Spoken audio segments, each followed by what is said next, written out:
Just tell me when. Okay, go ahead. Okay. I was talking about how the atoms and molecules and other subatomic particles are made up of empty space. As far as I know, Right. this is the best of my understanding. They're made up of empty space. Like an atom is made of, I think it's like neutrons, protons, and electrons. Right. And those are, like, I think the electrons and I can't remember which circle's which. It doesn't really matter, but most of it is empty space. So, and then the smaller particles are made up of mostly empty space. And there's even particles that are like really, really, really small that they see popping into and out of existence, and they don't know exactly how or why it happens, and they don't. I mean, that's like I don't know if it's called the quantum level. I'm not into like science. That's not my thing, but There is actually something even smaller than the quantum level, but I Really? can't. Yeah, but I can't remember what it's called. I read about it a while back. Fascinating. I wouldn't be surprised if the smallest particles were made up mostly of empty space. Mm-hmm. So most of the universe is actually empty space. Yeah. And then I was talking about how the universe is made up of sound. Yep. And of course, that makes sense because YHWH spoke creation into existence. So I think that the universe is made up of the voice of the Creator. Yes, it's his thoughts and his voice. Right. And then I was talking about how I've heard that if you start at whatever point in the universe, if you go in a straight line and never stop and never deviate from that line and never curve, eventually you would come back to the place you started from. Which I think indicates that the universe is a closed system. It's a closed system. Yeah, and I think there's other things that indicate it too. They talk about how the universe is expanding. I think it could only expand if it was a closed system. It's going to explode. Yeah, I don't know. But, well, I don't And think we'll so. have the Big Bang. Yeah. But the universe is a closed system. And then I was talking about how, what was I saying? About the kingdom of heaven. Yeah, the kingdom of heaven. And yeah, the kingdom of heaven is actually a synonym for the kingdom of YHWH, the kingdom of the Creator. And heaven is a synonym, used as a synonym for the Creator. Now, I think that heaven actually is the Creator. I don't think heaven is as much about a place as it is YHWH, the being, the ultimate being. So even with the description of heaven that's in the scriptures, where there is fire running from underneath his throne, or heaven, and then it also mentions several colors like sapphire and gold and Right. and amethyst and some other colors. So all that is actually the Creator. Is it okay if I comment on that in a moment? Sure. Okay. And I've mentioned in other videos how I believe that the universe is actually the womb of the Creator. Yeah. It's his what's the word I want to use? His nursery for his children. It's his womb where he's growing us. We're growing until we're going to be born. When we die and we come to life again, when we die, it's like we're going to sleep. I think it could be the final sleep, because we've been going to sleep night after night after night throughout our lives. And death will be the final sleep. We'll go to sleep one last time. And then when we wake up, we'll wake up into a new reality, Our bodies will be changed. We'll be changed. We'll be born into the new reality. Right now, it's pre-birth. We're in pre-birth right now. Yeah. So when we'll be born into the new reality. You were asking me. Oh yeah, you were asking me about the things about that it describes about heaven. Right. So I think that all of this universe is. I think that Yihweh, he is a being, he is a mind, but he is also what consists of outside of this universe. If you were able to go outside of this universe, you would be in Yihweh. Mm-hmm. So I think that he's, in a way, he's a place, but in a way, I don't know exactly how that works out. I'm just going on what I know intuitively right now. I'm somewhat speculating. Right. These are just thoughts, but this is the way it looks, as far as I can think of it, that he is outside of this universe, and if you were to go outside of this universe, you would be in him. And I was also saying that everything is Yihweh. Wait, Yihweh is everything, but everything is not Yihweh. Because he because out of him? Yeah, he since the universe is his womb, that's part of him. But like I see a tree outside my window. I'm not going to say the tree is Yihweh. I'll say that Yihweh encapsulates the tree. The tree is part of Yihweh because it's his thoughts and his voice. Right. But the tree isn't Yihweh himself because he's much greater than that. Correct.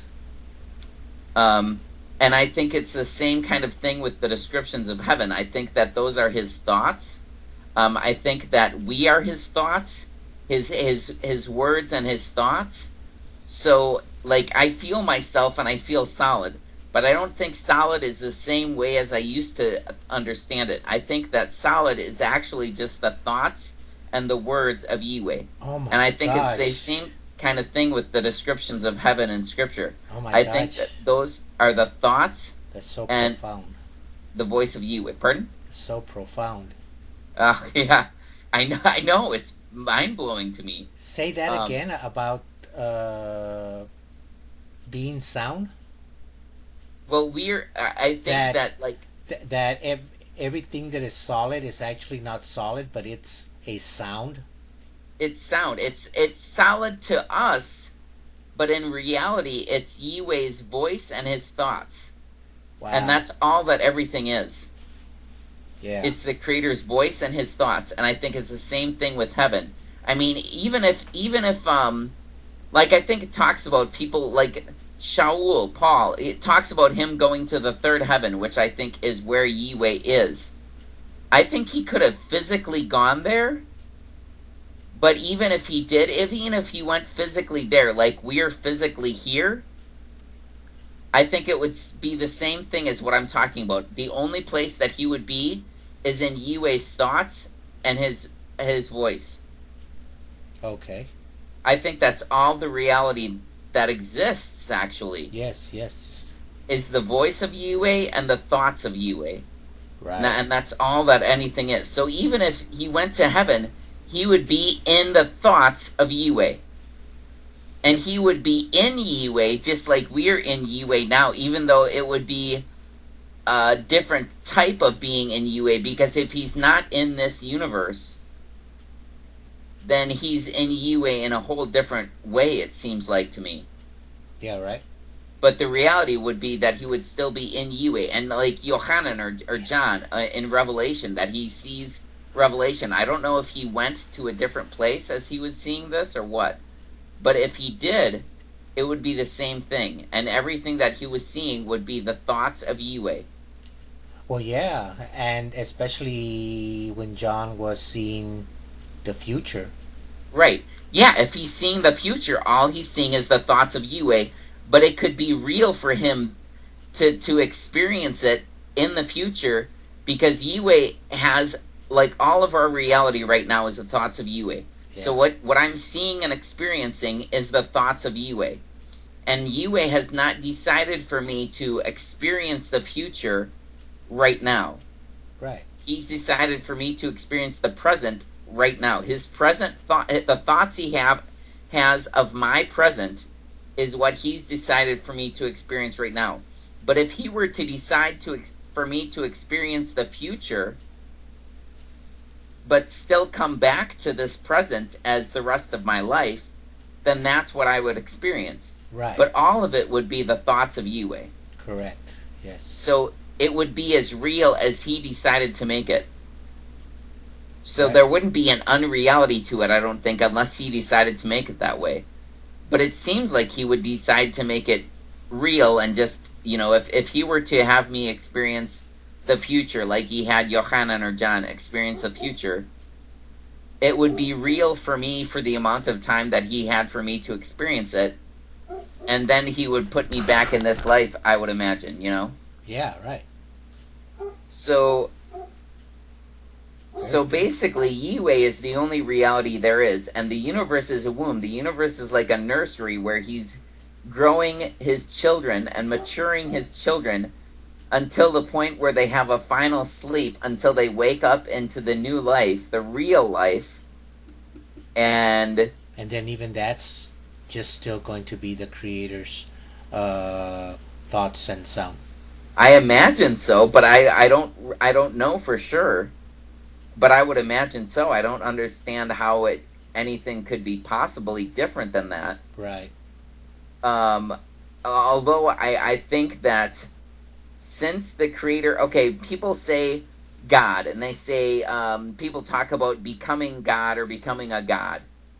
And in a way that almost is a misnomer. It's almost nonsense, because the word for God comes from the word, in Greek it's theos, and in Hebrew it's Elohiym. Elohim just means either powerful authorities or very powerful authority. Right. And in the case of Yue, it's used in the plural of quality, not quantity, but quality. And it's talking about how he's a very, very powerful authority. He's the ultimate powerful authority. So if we become, like if I become a god or you become a god, all that means is you're becoming a powerful authority. Correct. It doesn't mean that you're the ultimate powerful authority. It just means you're becoming a powerful authority. But actually, right now, you're already a powerful authority. Mm-hmm.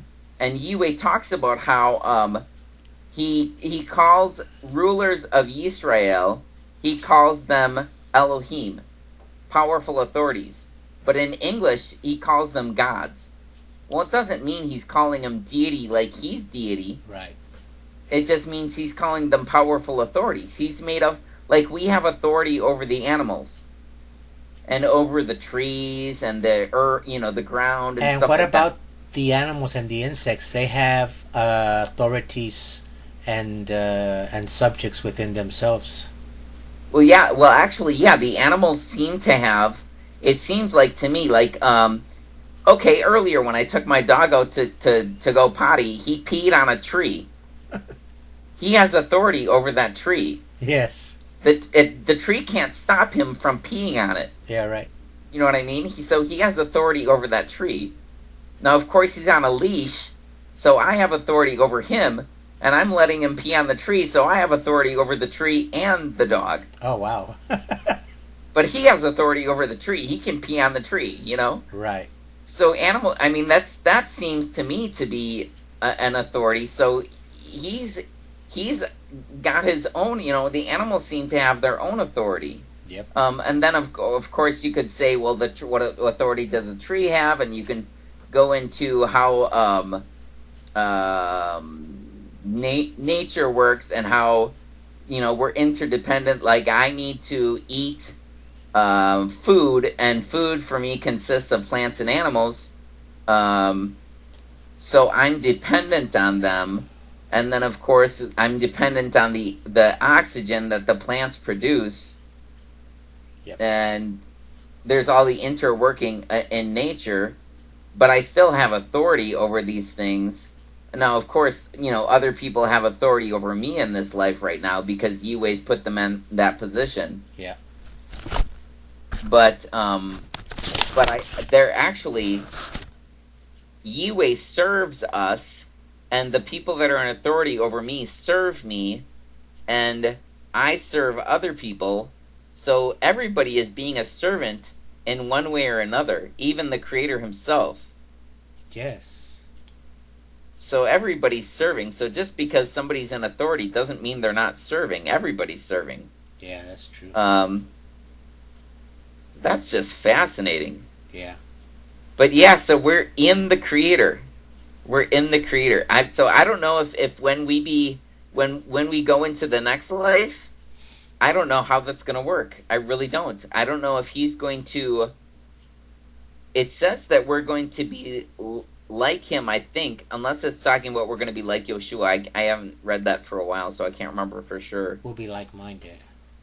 But we're gonna be like him. But I think, and Yeshua is the image of the Creator, right? Yeah. And we're going to be like Yeshua. We're getting formed into the image of Yeshua. And if we're formed into the image of Yeshua, then we're also going to be in the image of the Creator. So I think that when it talks about like becoming a god, what that really means is that having the same characteristics as the Creator. And what are his characteristics?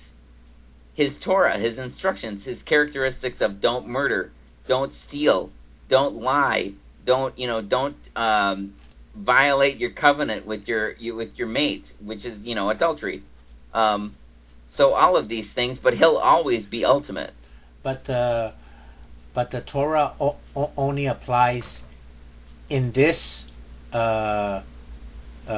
time, because after there is no more death and there is no more sin, then there is no more law. Well, I think everyone will be according to Torah. Right. Because when it says don't murder, well, if nobody murders, if nobody's going to murder, if murder is an impossibility, if murder is a thing of the past, then that instruction is no longer needed because it's fulfilled, because everybody's living that way. Right, and it won't even be mentioned. You shall not murder, you shall not steal, you shall not commit adultery. So what the Torah really is about, the foundation of the Torah, which is the foundation of YHWH himself, is love. So if everybody's operating according to love, then that's the fulfillment of the Torah. That's the Torah come true. That's life. Yeah. If it's all life and love and truth and goodness, then the Torah will be, the instructions of don't murder won't be needed, but the instruction of don't murder, what it really means is life and love. Because if no one's murdering and no one's being cruel to each other, then everybody's operating in love and life. And that's fulfillment of Torah. It's fulfillment of the Creator. Yeah, yes. Because you have to take it to the final authority. The Torah is just instructions that are written for man, since the Creator is not wanting to have physical contact with each one of us at this time, so he had to put it in writing. Well, it's instructions and it's teaching. Yeah. Like when you teach your child. Now, of course, it's slightly different because our relationship with the Creator is different than. But it's like a mirror. Your relationship with your child is like a mirror of the Creator's relationship with us. So when you instruct and teach your child, the whole purpose of those instructions is to mature them, and for them to grow and mature to where your instruction of I'm trying to think of an instruction a parent gives. Look both ways when you cross the street. Yeah. Well, when they're mature, they don't need that instruction anymore because they know to do that. Yeah. And same with the instructions that Yue gives when he says don't murder. When we've matured and there is no more murder, that instruction won't be needed because it's fulfilled. Yep. That's correct. Amazing. That's just awesome. It's just Yes. the whole thing is just awesome. Yes, yes, it is. Phenomenal. I hope I'm trying to remember if I'm forgetting anything. It just when I realized that, it just blew my mind, especially with the synonym of Kingdom of Heaven, Uh-huh. that it was actually Kingdom of Yue, and that heaven was Yue. That he's everywhere in everything, and that our reality consists of his thought and his voice. I know, that's amazing. That's all of our reality, is his thought and his voice. That's everything that is. That's so awesome. Oh my gosh. That's so reassuring. Yeah. Because if he loves you, I mean, I can't say if, since he loves you, and since he is everything that is, even outside of our universe, where can you go to get away from love? Where can you, what can you possibly do to go outside of love? There's just no way. Come to my house. Yeah.